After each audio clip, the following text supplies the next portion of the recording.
दोस्तों, मौलाना अब्दुल्ला सालिम को गिरफ्तार करने के बाद जिस तरीके से पुलिस ने कार्रवाई की है, क्या आपको लगता है कि ये एक तरफा ये कार्रवाई नहीं है? क्या आपको लगता है कि मौलाना सालिम साहब के साथ नाइंसाफी हुई है? दोस्तों, अगर लगता है तो इस वीडियो को, आपको कसम देता हूं मैं, जिसके कब्जे कुदरत में आपकी जान है, इस पूरी वीडियो को देख कर जाना। और ऐसी मैं वीडियो भी आपको दिखाऊंगा, हजारों वीडियो हमारे पास मौजूद हैं जिनको मैं एक एक करके दिखाऊंगा। और आपका हक बनता है कि आप हमें सपोर्ट करेंगे और आगे तक भेजेंगे। दोस्तों, हम क्यों कमज़ोर होते जा रहे हैं? हमें क्यों सताया जा रहा है? हमारे कुरान के ऊपर, हमारे इस्लाम के ऊपर मुसलमानों को मिटाने की बातें की जाती हैं। दोस्तों, एक पंडित जी हैं, इनकी पहले आप वीडियो समाप्त करें, फिर आगे आपसे बात करेंगे। बार बार कहता हूं, ना तेरी अजान रहेगी, ना बाइबिल कुरान रहेगी, पूरे विश्व में रहेगी तो मेरे राम और कृष्ण की शान रहेगी। ना तेरा अली रहेगा, ना तेरा झली रहेगा, रहेगा तो पूरे विश्व में मेरा बजरंग। देखा दोस्तों, इन्होंने खुलेआम धमकी दी है और इन्होंने कहा है और ये कहते हैं कि कुरान को मिटा देंगे, कुरान नहीं रहेगा, इस्लाम को खत्म कर देंगे, इस्लाम नहीं रहेगा, अली वाले नहीं रहेंगे। मैं उनसे एक सवाल पूछना चाहता हूं, क्या कभी इस सच को मिटाया जा सकता है? अब्दुल्ला सालिम ने जरा सी बात कही तो उस पर एफआईआर, उनके ऊपर लाठीचार्ज कर दी गई। लेकिन ये वीडियो देखिए, क्या कभी रोशनी को अंधेरे से खत्म किया जा सकता है? कुरान सिर्फ एक किताब नहीं है, हिदायत है। दोस्तों, अभी पूरी बात आपसे करूंगा, लेकिन 2 मिनट के लिए जरूर ठहरना। ये अमन का पैगाम है, ये इंसानियत को जीने का तरीका सिखाता है। और इस्लाम तलवार का नहीं, किरदार का नाम है। जिस तरीके से इन पंडित जी ने कहा कि इस्लाम को, कुरान को खत्म कर दिया जाएगा, अली वाले नहीं रहेंगे, इस्लाम नफरत का नहीं, मोहब्बत का दर्स देता है। तारीख गवाह है कि जब जब किसी ने सच को दबाने की कोशिश की है, वो खुद मिट गया है। दोस्तों, आज मैं आपसे एक ऐसे मुद्दे पर बात करना चाहता हूं जो दिल को झिंझोड़ कर रख देता है। हम बार बार देखते हैं कि कई मौकों पर मुसलमान खामोश रहते हैं, अपनी बात को सब्र के साथ रखते हैं। और मौलाना अब्दुल्ला सालिम के साथ जो कार्रवाई हुई, कानून का रास्ता अपनाते हैं, लेकिन सवाल ये उठता है, फिर भी उंगलियां उन्हीं पर क्यों, हम पर ही क्यों उठती हैं? क्या खामोशी कमजोरी है या फिर इस खामोशी को गलत समझ लिया गया है? दोस्तों, ये देश सिर्फ किसी एक मजहब का नहीं, ये देश हर उस इंसान का है जो यहाँ पैदा हुआ है, जो यहाँ जीता है। दोस्तों, जो इस मिट्टी से मोहब्बत करता है।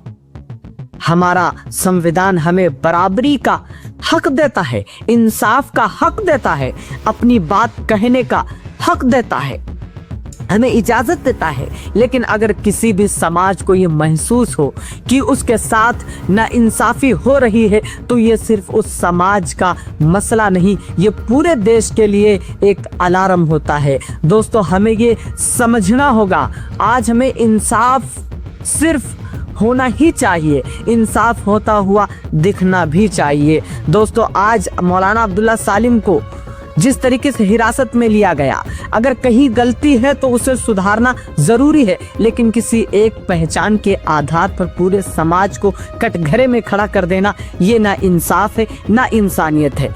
दोस्तों, इतिहास गवाह है, जब भी किसी समाज को दबाया गया है तो नुकसान सिर्फ उसी का नहीं हुआ, पूरे का पूरा देश पीछे चला गया है। आज जरूरत है गुस्से की नहीं, आज जरूरत है हिकमत की, और हिकमत से काम लीजिए, समझदारी से काम लीजिए। जिस तरीके से मौलाना अब्दुल्ला सालिम चतुर्वेदी के ऊपर एफआईआर हुई, आगे बात करेंगे आपसे। और सबसे ज्यादा एकता की जरूरत है, हमें अपनी आवाज उठानी है, लेकिन कानून के दायरे में हमें अपने हक की बात करनी है, लेकिन अमन के साथ। क्योंकि अगर हम भी वही रास्ता अपनाएंगे तो नफरत क्या है, तो फर्क, नफरत में हम क्या फर्क रह जाएगा? दोस्तों, आज वक्त है खुद से सवाल करने का, क्या हम बटेंगे या जुड़ेंगे? क्या हम नफरत को बढ़ावा देंगे या मोहब्बत की मिसाल बनेंगे? याद रखिए, खामोशी कभी कभी सब्र होती है। अगर आप खामोश रहेंगे, लेकिन जब बात इंसाफ की हो तो आवाज उठाना भी जरूरी होता है। दोस्तों मौलाना अब्दुल्ला सालिम साहब को जो इस तरीके से उठाया गया, मामला अदालत तक पहुंचना था लेकिन अदालत तक नहीं पहुंचा, लेकिन सच के साथ, कानून के साथ और उस भरोसे के साथ इंसाफ देर से ही सही मिलेगा जरूर। और आखिर में बस इतना कहूंगा कि दोस्तों जिस तरीके से मौलाना अब्दुल्ला सालिम चतुर्वेदी के ऊपर 83 से ज्यादा थानों के अंदर एफआईआर दर्ज कराई गई, क्या आप इस पंडित जी के ऊपर एफआईआर दर्ज कराएंगे? क्या आप नरसिंहानंद के ऊपर एफआईआर दर्ज कराएंगे जो दर्जनों वीडियो रोजाना रिलीज करते हैं और मुसलमानों के खिलाफ जहर उगलते हैं? क्या आप उठाएंगे इन वीडियो को और अपने नजदीकी थानों में लेकर जाएंगे? आपका हक बनता है कि आप भी इनकी गिरफ्तारी करवाइए। अगर आप खामोश रहेंगे, जिस तरीके से प्रोपेगेंडा वो बना करके आपके दरमियान वो ला रहे हैं, आप भी उसका इस्तेमाल करिए। फिर अगर कार्रवाई नहीं होती है तो आप समाज को बताइए, लोगों को बताइए, और हमारे जैसे तमाम चैनल जो सच को दिखाने की कोशिश करते हैं, आप उनको मजबूत करिए और आगे शेयर करिए ताकि लोगों को सच्चाई और हकीकत पता चले। वो नहीं दिखाएंगे नफरत करने वाले वीडियो। मौलाना अब्दुल्ला सालिम ने योगी आदित्यनाथ की मां के ऊपर जो शब्द कहे उस पर उन्होंने तस्लीम की और माफी भी मांगी, फिर भी उन्हें एटीएस जो कि बड़े क्रिमिनल्स या बड़े लोगों को जो गिरफ्तार करने वाली सादी वर्दी वाली पुलिस है उन्हें उठा कर ले जाती है और जा करके थाने में क्या कार्रवाई करती है। एक वीडियो सामने निकल करके आया है, उस वीडियो के अंदर मौलाना अब्दुल्ला सालिम की चाल जो है, चलने का अंदाज वो जरा बदला हुआ नजर आ रहा है। इससे ये महसूस हो रहा है कि अब्दुल्ला सालिम के ऊपर अदालत से पहले पुलिस वालों ने बड़ी अच्छी कार्रवाई कर ली है। लेकिन किस लिए? क्योंकि मुसलमान, एक तो मौलाना, फिर दूसरी बात दाढ़ी वाला, फिर तीसरी बात योगी की माँ को कहने वाला, और बेहतरीन तरीके से उनको एक बनाने का जो प्रोपेगेंडा वो रोजाना तैयार करना चाहते हैं वो उन्हें मिल गया, वो मटेरियल उनको मिल गया, फिर क्या कहना।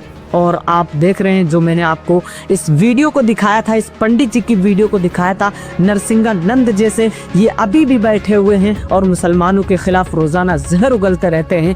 आपका हक है, मेरा हक था, मैंने चैनल के जरिए से आप तक पहुंचा दिया, लेकिन आपका हक और आपका फर्ज बनता है कि आप भी इन तमाम वीडियो को उठाइए और रोजाना जाकर के एक एफआईआर 10-20 लोगों को इकट्ठा करके एफआईआर करिए। अगर आप मुत्तहिद नहीं होंगे तो आने वाले वक्त में हमारी भी बारी आ सकती है और आपकी भी बारी आ सकती है और एक एक फर्जंद को भी इसी तरीके से मुसीबत को झेलना पड़ेगा जिस तरीके से मौलाना अब्दुल्ला सालिम इस वक्त झेल रहे हैं। अल्लाह रहम का मामला अता फरमाए और हमारे इस वीडियो को जितना हो सके शेयर करें।